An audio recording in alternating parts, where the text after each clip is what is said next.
आपको पता प्लेजरिज्म की वजह से आपके असाइनमेंट और रिसर्च वर्क में आपको बिल्कुल जीरो ग्रेड मिल सकते हैं। क्या आपको ये भी पता है कि प्लेजरिज्म की वजह से आपको आपका पूरा का पूरा जो कोर्स है उसमें फेल हो किया जा सकता है। बहुत सारे स्टूडेंट्स को एक्सपेल कर दिया जाता है यहाँ पे कॉलेजेस और यूनिवर्सिटीज में।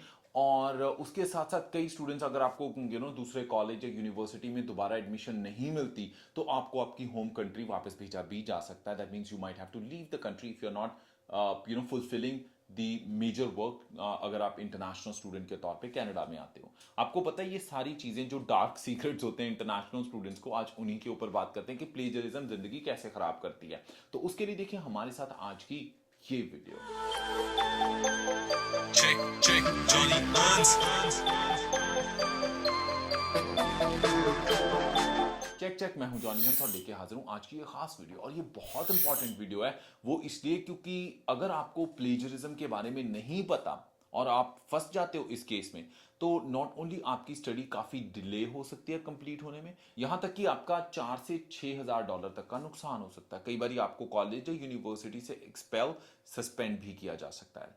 तो इन सब चीजों से बचने का एक ही तरीका है कि आपको पता हो कि प्लेजरिज्म की क्या पोजीशन है कनाडा में, क्या सिचुएशन है और क्या इंपॉर्टेंस है, और इस चीज से कैसे बचा जा सकता है। अगर आप पहली बार इस यूट्यूब चैनल पे इस वीडियो को देख रहे हो तो प्लीज कंसिडर कीजिए इस यूट्यूब चैनल को सब्सक्राइब करना, साथ ही में हिट कीजिए बेल बटन ताकि आप कोई भी जो अपडेट है वो मिस ना करें। हम बात करते हैं आज प्लेजरिज्म के ऊपर। सबसे पहले बात ये आती कि यार जो इंफॉर्मेशन एक्ट ऑफ कनाडा है उसके अंडर ही ये प्लेजरिज्म का जो एक्ट है वो आता है। तो इसका मतलब ये होता है कि किसी का भी किया हुआ काम आप उसको कॉपी नहीं कर सकते, आप उसको रिप्रोड्यूस नहीं कर सकते उनकी परमिशन के बिना। अगर आप किसी का काम उठा के अपना नाम चेप के देते हो, या चाहे वो असाइनमेंट हो कॉलेज की, चाहे वो रिसर्च प्रोजेक्ट हो, चाहे फिर वो एग्जाम हो, और अगर आपने उनको क्रेडिट नहीं दिया तो इसका मतलब कि आप उनकी इंटेलेक्चुअल प्रॉपर्टी चोरी कर रहे हो, and this is considered plagiarism. पूरी इंफॉर्मेशन हर कॉलेज, हर यूनिवर्सिटी की जब स्टूडेंट सेशन शुरू होते हैं, वो एक लंबा सा चिट्ठा आपको या तो सॉफ्ट कॉपी के तौर पे मिल जाता है या फिर हार्ड कॉपी के ऊपर। चक्कर ये होता है कि हम उसको पढ़ते नहीं है।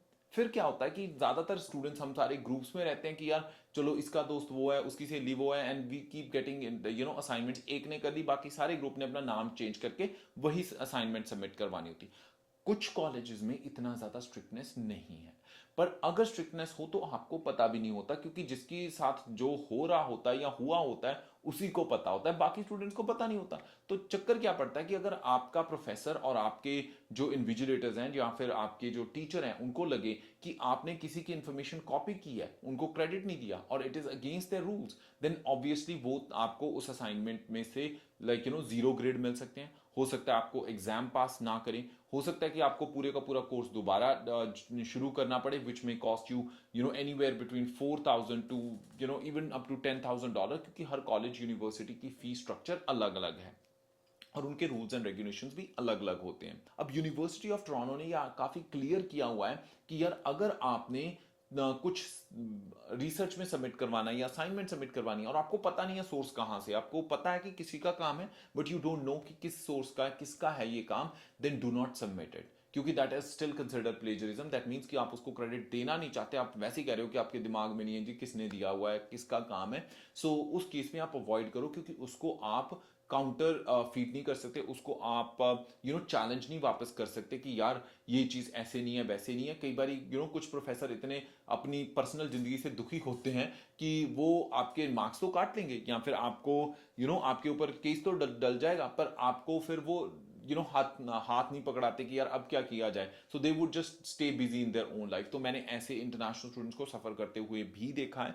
तो अगर आप जो आपके पास असाइनमेंट्स होती हैं या प्रोजेक्ट्स होते हैं, कोशिश करो कि उसमें प्लेजरिज्म के जो रूल्स हैं पहले पढ़ लो। ये चीज आपको हर कॉलेज, हर यूनिवर्सिटी ओरिएंटेशन के दौरान ही बता देता है। सो उससे आपको आइडिया लग जाएगा कि कहां पे कैसे हैं उनके प्लेजरिज्म के रूल्स और कहां तक है कि आप किसी से उठा के चेपा मार सकते हो या फिर you have to create your own stuff. ये कॉलेज टू कॉलेज और यूनिवर्सिटी टू यूनिवर्सिटी डिपेंड करता है। अपने सीनियर से एक बार कंसल्ट जरूर जरूर कर लीजिए। तो पेड असाइनमेंट्स का आजकल बहुत ट्रेंड है, पर यार ये याद रखो कि पेड असाइनमेंट्स वाले बहुत सस्ती असाइनमेंट्स देते हैं। तो इमेजिन करो कि जो असाइनमेंट उन्होंने आपको दिया, आपके दोस्त को या उसके दोस्त को भी वही असाइनमेंट उन्होंने बेची होती। ज्यादातर ग्रुप में लोगों को जानते हैं, एक ने खरीदी है, वो कहता है यार उससे खरीद लो, ये वो दिस दैट। तो ज्यादातर केसेस में वो चेंजेस नहीं करते, वो हूबहू वही असाइनमेंट आपका नाम डाल के या कुछ छोटी मोटी फेरबदल करके आपको दे देते हैं। पर अगर आपकी यूनिवर्सिटी या कॉलेज से आप पकड़े जाते हो, ठीक है, उस केस में आपके ऊपर प्लेजरिज्म का जो केस है, जो चैलेंज है, वो पड़ सकता है आपके। उसमें आपका मॉनेटरी लॉस $4,000 to $6,000, अराउंड $10,000, जितना भी है, vary from program to program, college to college, उसका नुकसान। प्लस ऑब्वियसली अगर आपको वो ग्रेड्स नहीं देते, या फिर आपको रीअपियर करना पड़ता है, या फिर आपको डिसमिस कर दिया जाता है, या सस्पेंड कर दिया जाता है, तो वो सारा अननेसेसरी जो हैसल है वो सिर्फ उस वजह से होगा कि आपने खरीदी कहीं से। अब आप उसको तो पकड़ नहीं सकते, you can not go and challenge your teacher, या फिर उस बंदे को ढूंढोगे कि जिसने आपको सेल किया है। तो इस वजह से आपको लिए बेस्ट यही होता कि अगर कहीं से आप सोर्स कर रहे हो चीजें, तो उसको बहुत ध्यान से, उसको रीफ्रेज करके, पैराफ्रेज करके, या फिर उसको रिप्रोड्यूस करके, या अच्छी तरह उसको अंडरस्टैंड करके, ये सारी चीजों का ध्यान रखने के बाद ही सबमिट करवाओ।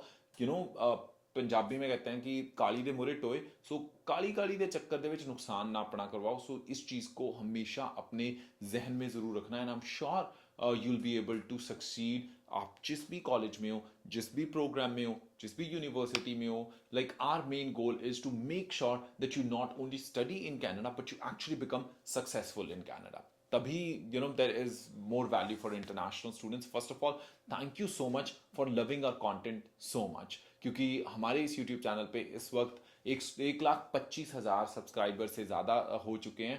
Thank you so much once again, love you all for loving our content. आप हमें बताइए कि और किस तरह की वीडियोस आप चाहते हैं कि हम इस चैनल पे आपके साथ शेयर करें। कोशिश होगी कि आने वाले टाइम में और ज़्यादा कंटेंट आपके साथ शेयर किया जाए। उसके साथ साथ अगर आप कनाडा में स्टडी करने आना चाहते हो, तो बहुत सिंपल प्रोसेस है, आप किसी भी कॉलेज और यूनिवर्सिटी में स्टडी कर सकते हो। हमारी टीम आपको एडमिशन की सर्विसेज दे सकती है टू मेक श्योर कि आपको कोई हैसल ना हो एडमिशन लेने में, सारा प्रोसेस स्मूथ हो। ऑल्सो टू मेक श्योर कि आपका जो प्रोग्राम है वो रेलिवेंट हो, कि आपकी जो स्टडी है या एक्सपीरियंस है। उसके साथ साथ हमारी टीम में है ICCRC certified consultant who can help you to file for your student visa. हमारी लॉजिस्टिक्स टीम मेक श्योर करेगी कि we can provide you free airport pickup, accommodation arrange करवा के देनी, GIC अकाउंट की अपॉइंटमेंट अरेंज करवानी बैंक के साथ, to make sure you are comfortable with the city. अगर जॉब सर्च में कोई दिक्कत है तो उसमें आपको गाइड करना, या फिर अगर आपको सिन नंबर बॉर्डर पे इशू नहीं हुआ like on the port, then obviously helping you to get appointment with the Service Canada to get your SIN number issued. So ये सारी जो बेसिक लैंडिंग सर्विसेज होती हैं वो हमारी टीम आपको प्रोवाइड करेगी। आपको वीडियो कैसी लगी हमें बताइएगा जरूर अपने कमेंट्स के साथ। अच्छी लगी तो लाइक करना मत भूलिएगा। और if you don't understand Hindi और Punjabi, please do not hesitate watching English content on our English YouTube channel which is the Canada vibe. और इसी के साथ मैं जॉनी हंस फिलहाल लेना इजाजत। हंसते मुस्कुराते रहो जी। राम राखा।